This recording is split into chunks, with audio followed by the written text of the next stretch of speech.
In today's video, we're going to be taking a look at some very interesting NHL trade rumors, which come courtesy of NHL insider Chris Johnston, who recently made an appearance on the Steve Dangle Podcast and had all kinds of information regarding the Maple Leafs and even the Pittsburgh Penguins. We'll get into all that coming up next.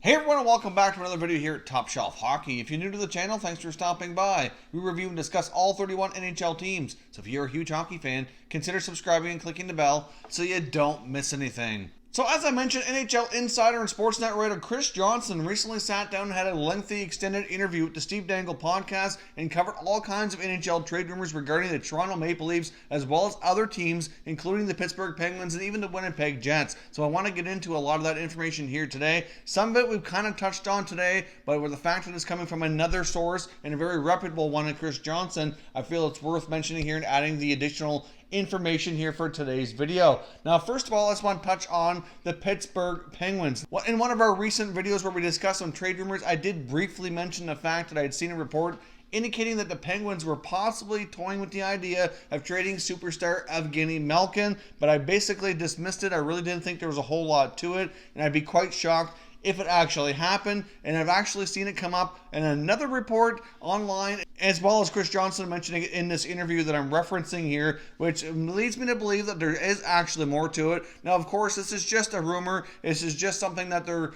toying with the idea of. It doesn't mean it's going to happen, so I don't want you to go and think that this is definitely something that's going to happen, and I'm not saying it for sure is going to, but as you know, NHL teams often have all kinds of ideas on the table on how to get better and to get back to winning a Stanley Cup. The reports I'm referring to here basically indicate that Malkin, obviously, as we know, didn't have a great year. The Penguins were not overly pleased with him. There seemed to be some issues between him and head coach Mike Sullivan, and that obviously the Penguins realize they're in a situation here where they need to kind of go through a bit of a retool to see if they can get back to contention and maybe have a chance to win any more Stanley Cups before their captain, Sidney Crosby, is kind of past his prime years, and Malkin might be a guy that they would actually consider trading. Now, until Chris Johnston brought it up, like I said, I basically dismissed it, but he did confirm that that's something that's at least on the table. Now, of course, he did reiterate, and I will again here, that Evgeni Malkin will have complete control over this situation, is that he has a full no-trade clause, and unless he wants to leave Pittsburgh, it's really his decision. They can approach him if they wish with some trade offers and see if he'd be willing to waive. But I do know he's got a very good relationship with owner Mario Lemieux. Lemieux had indicated before that he'd like to see Crosby and Malkin both be lifelong Penguins for their entire careers. So I would be still, even with this coming from Johnston, quite shocked and surprised if they did actually make a trade for Malkin. But a couple things to consider here as well. Malkin will be 33 years old coming up here for next season. He's had a lot of injuries over the years. He comes with a hefty price tag. And could the Penguins really get that much of a return? Even though he is a star player, would other NHL teams kind of be a little bit gun-shy to pull the trigger on a deal of that magnitude? To give up a lot for somebody in that kind of situation. There's no doubt Malkin's a great player. He still plays at an elite level at a good chunk of the time. Obviously could be a help to a lot of NHL teams, but could there be the right deal to actually make the Penguins approach him about making the deal and actually pulling the trigger on that? Only time will tell, but it does appear that Jim Rutherford and the Penguins really do have everything on the table. They are still interested in kind of in that go-for-it mode to see what else they can win here while they have some of their top guys like Crosby, Letang, etc. in their prime years, and Malkin might be a guy that actually goes. So leave me your thoughts down below. Do you think this is something the Penguins would actually do, and what kind of return do you think they would need in order to actually pull the trigger and approach Malkin about waiving that no-trade clause? Chris Johnston had a lot of tidbits that came from the Maple Leaf Locker Cleanout Media Availability Day, and we'll get into some of those here now. Basically, he did suggest that the Maple Leafs are very interested in moving defenseman Nikita Zaitsev, which won't come as a huge surprise. That information has been brought up in the past, but obviously it's a contract that's not really looking real good at this point in time, and that the Maple Leafs would really like to be able to move on from him in order to free up cap space to accommodate some of their other younger top guys that need to be re-signed this summer. Obviously, he did touch on the fact as well that there was a really close call with Connor Brown being traded at the deadline to the Oilers. There apparently was something really big that the Leafs were working on. He didn't have a name to put the tie to it, but apparently the Maple Leafs were working on bringing in a really big name right shot defenseman, and that they were trying to clear some cap space and roster room to make that happen. It was likely going to be facilitated through a variety of moves. It wasn't just a one trade. It looks like they had different deals they were working on to try to make this happen, to get it to all line up to work out. Unfortunately, as we know, that did not come to be, which would have been huge for the Leafs here. But one of those deals was Connor Brown going to the Edmonton Oilers. I know we had seen some speculation before that one of the defensemen, whether it be Larson or Benning, there's been different reports, but it seems to be Benning is the most likely one that seems to be more confirmed out there, would be coming back to the Leafs. But I don't think that's really what they were looking for. I think they were more interested in just getting either a prospect or pick or something that wouldn't impact their cap situation or anything that would have to immediately go on their roster here today. And of course, the Oilers do seem to have interest in Brown. Of course, there was a connection there where he played junior hockey with Connor McDavid, so they're possibly looking at putting Brown on McDavid's line should that acquisition actually take place. Connor Brown is a better hockey player, I think, and then he gets a chance to be with the Leafs. He could get a bigger role with another club. Even though his salary is not huge, it does free up some cap space, and obviously for the role he's given with the Leafs, you could make an argument that maybe he might be paid a little bit too much, but they did sign him to a longer term contract, and that's kind of how it usually goes. So could we possibly see the Leafs trade Connor Brown to Edmonton during the offseason? I really do think it's a strong possibility. As we know, and we'll get into here, they have all kinds of other things they need to make decisions on, and they need cap space, and they need roster space. Connor Brown might become a victim of the numbers game there and could possibly be revisiting a deal to Edmonton during the offseason. Now, he also mentioned as well that RFA forward Andreas Johnsson apparently was tabled a contract offer for an extension before the end of the year. It looks as though it was a bridge type of contract, probably around 2 years, hovering somewhere between 2 to 2.5 million. I can't remember the exact figure he said, but it was in the lower end of the 2 million range, and that offer apparently was rejected by Johnsson and his agent.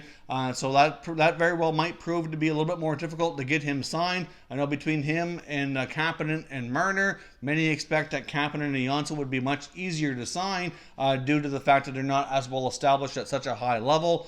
But if they're playing hardball already in some negotiations, especially in Johnsson's camp, who really has one solid year in the NHL. Yes, he played a lot with Austin Matthews. Yes, he had a solid year, put up 20 goals. But I don't really think he's in a position to demand too much for too long. So we'll see how negotiations go, but that very well could prove to be difficult for them to do. And as he noted, and many others have as well, the fact that they might not be able to keep all of Johnsson, Kapanen, and Marner might come down to contract negotiations and how those all go. And between Kapanen and Johnsson, one of the two might have to be traded depending on where the Marner talks go and where that contract is finalized at.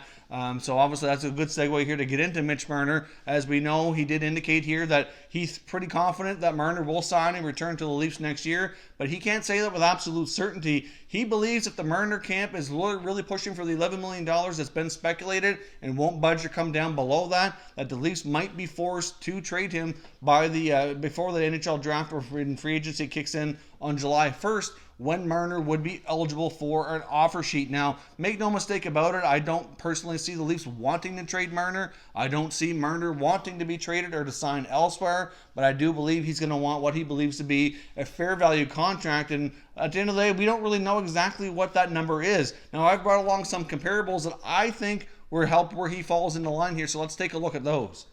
Now, as you can see, the people I have on this list are basically some top playmaking wingers, including Leon Draisaitl. Now, I know Leon's technically a center, but he often plays wing for McDavid, so I do think it's a fair comparison here. I mean, obviously, this past year, he put up 50 goals, over 100 points, and is signed at $8.5 million. You got Mark Stone, who's one of the better playmaking wingers in the league as well, just signed an 8-year deal with Vegas at $9.5. You got Nikita Kucherov, this year's Art Ross Trophy winner, likely the Hart Trophy winner as well, also at $9.5 long term. And then you got Patrick Kane, who's really, I do think, in a lot of ways comparable to Marner at $10.5 million. Of course, him and Jonathan Toews signed, matching contracts a number of years back here. And obviously, could Marner and Matthews be the next Toews and Kane in terms of contracts? It certainly is a possibility. There's been a lot of chatter that the Marner camp wants the Matthews deal or very close to it. And if they don't budge off that, Johnston believes they might be forced here to make a move and trade him, as he doesn't feel like they would be comfortable with $11 million or anything north of that. Now, I realize some some of the comparables I used as well have some different tax implications and different markets, and that certainly plays a role too. If Marner's not signed by July 1, he is going to be a target for an offer sheet. Doesn't mean it's going to happen. Doesn't mean he's going to sign it and put the Leafs in a really bad predicament. But it still creates a lot of uncertainty and a lot of questions, and I really don't think Kyle Dubas is going to let this drag on like he did with William Nylander. Johnston believes that the Marner situation will basically be resolved here before the NHL draft, that Kyle Dubas isn't going to let this drag on too long. He expects over the next 4 to 6 weeks for negotiations to begin, and that the best offer from the Leafs to be made well ahead of the draft, so that by the time we get to the draft and free agency, so that he has this settled and knows exactly what the cap situation is going to be, so he can look after the remainder of his roster moving forward. And of course, I do think the Marner contract is going to be big, not only for the Leafs, but setting the tone for many other RFAs that need to be done this summer across the NHL. Now, he also touched on suspended forward Nazem Kadri, who for the second year in a row got himself in hot water with the NHL, got himself suspended, and was not able to be there for his team, missing the bulk of that first round series against the Boston Bruins. Many believe if he was in the lineup that he could have been enough of a difference maker that maybe he would have shifted the other way, and maybe the Leafs would have pulled out ahead. Obviously, they dropped Game 6 and 7. They did look pretty solid at times in the series. I think it's overall fair to say they played better this time around than they did last year, but ultimately it's the same result. And at the same time, I know they were battling some injuries like most teams are this time of year, and there's certainly, something to be said about Kadri and his lack of presence in the lineup 2 years in a row. He does believe, though, that Kadri is very much beloved by his teammates, and even though he's got himself in hot water a few different times here, that they really appreciate the fact that he does stand up for him. But of course, at the same time, they'd rather see him in the lineup than in trouble and suspended. And he's not sure how Leafs management feels about the fact that this has happened here yet again, and can they trust him to be there when they really need him. So he's a little bit on the fence if they might look to move that very team-friendly contract to another NHL club here as they attempt to find some cap space and roster space to get all these other things in order. So let me know your thoughts and opinions down below. Who in the Toronto Maple Leafs roster from this season ends up getting moved out to make room for these new contracts, and how do the Leafs proceed here with their offseason? So if you're new to the channel, I hope you consider subscribing. We cover all 31 NHL teams. There will be plenty more content just like this one. Follow along with our 2019 offseason plan report as well. We started with the Toronto Maple Leafs the other day, so this is basically a follow-up. We covered the Tampa Bay Lightning yesterday, and then the remainder of the teams will be coming here shortly over the next coming days and weeks. Thank you for watching, and we will catch you next time.